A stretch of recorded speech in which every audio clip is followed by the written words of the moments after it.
back with part 3, and now I was talking about pedophile rings. So basically now they've got the orders, they've had a profiler come in, and this is what makes me mad. This profiler comes in as an actual trained police profiler and basically does the profiles for this pedophile ring. Then they go out, they get their goon squads in, they go out, look for the profile, they bring the profile back, there is a procedure and that follows. And then what happens, see, pedophile rings are not just interested in every child out there. They're not. They are looking for a specific profile. And unfortunately Daniel Morecambe fitted that profile.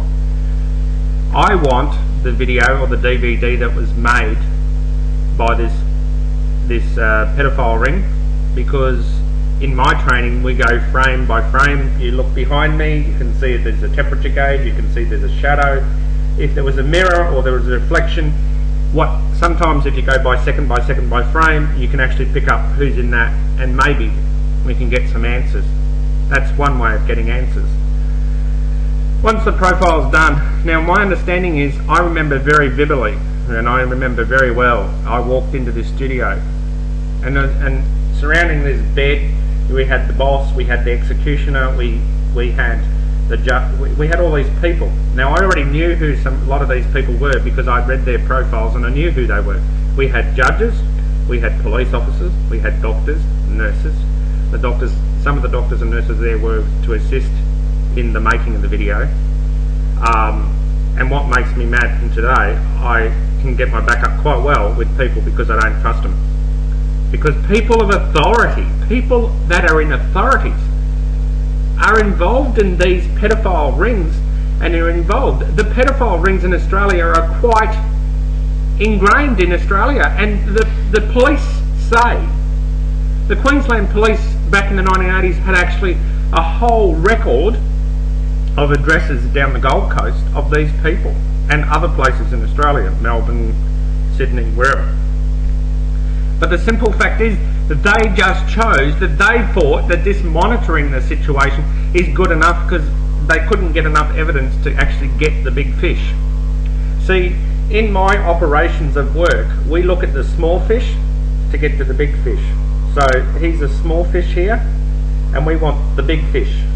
To get to the big fish, we need to get to the small fish.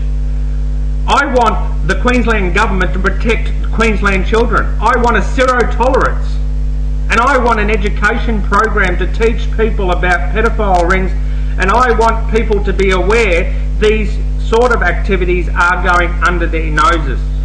You walk down the street next time and you ask yourself this question: who are you walking by?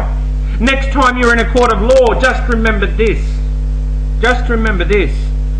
The judges up there that is judging you could be quite easily involved in a pedophile ring, drug rings, whatever.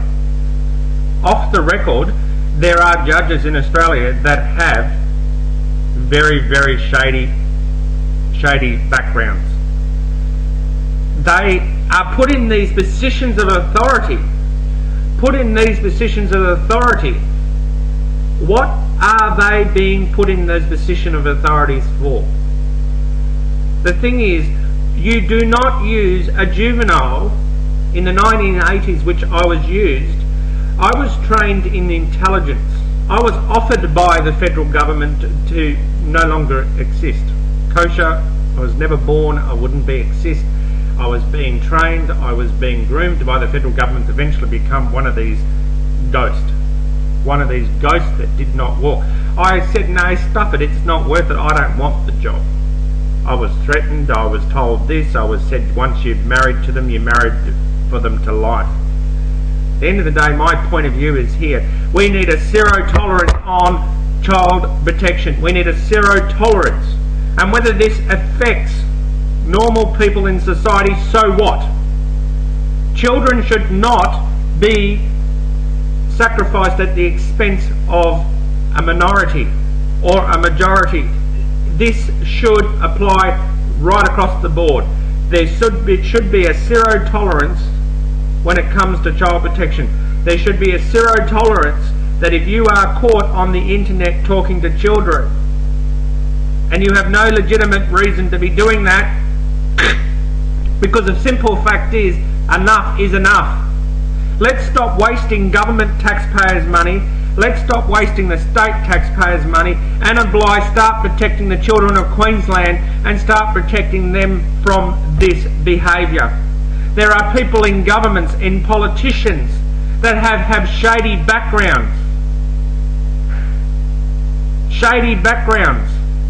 And I'm not going to go into those politicians, but I'm telling you now, there are politicians in government that have shady backgrounds. And a lot of the ones that I'm talking about, there are still a few that still exist in Canberra, but at the end of the day, they have shady backgrounds. What I mean by shady backgrounds, they have been involved in the past in these issues. And the simple fact is, this has got to stop. This has to stop. It's been nearly 30-something goddamn years with myself, 20-something odd years with myself, that what I'm saying is falling on deaf ears. The Queensland Government and the Federal Government do not want to admit that, hey, Cameron was involved as a juvenile, as an undercover police officer. At the end of the day, honour, serve and protect at whatever cost. You ask yourself this question. Excuse me, sir, or excuse me, ma'am, you have the rights to remain silent. Any words you may say may be used against you in a court of law.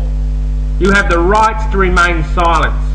Any words you may be used may be written down as evidence and used against you in court. Do you understand? You are under arrest. You have committed an offence. We are taking you down to the police station. Do you understand? At the end of the day, you have to ask yourself, why has someone got this training?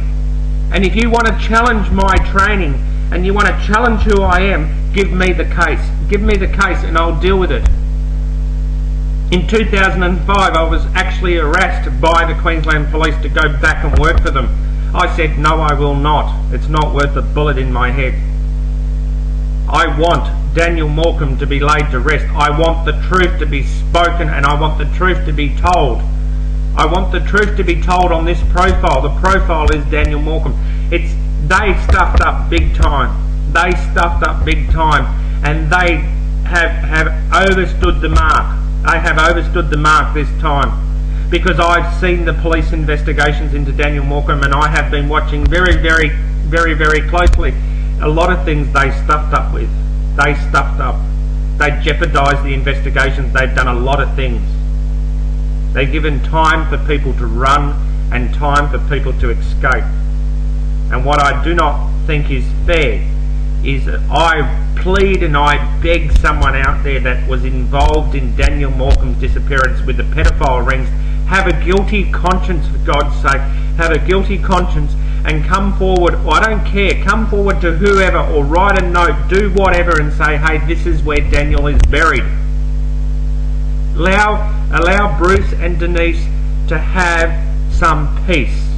Allow them to be at rest. I plead with the paedophile ring, somebody that's involved, for God's sake, to come forward and say, I don't care how you come forward with whatever way you want to and say, hey, this is where Daniel is buried.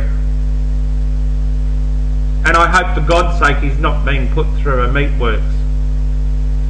Unfortunately, you're not going to be able to tell anything. But I'm asking for someone to come forward and just put this to rest.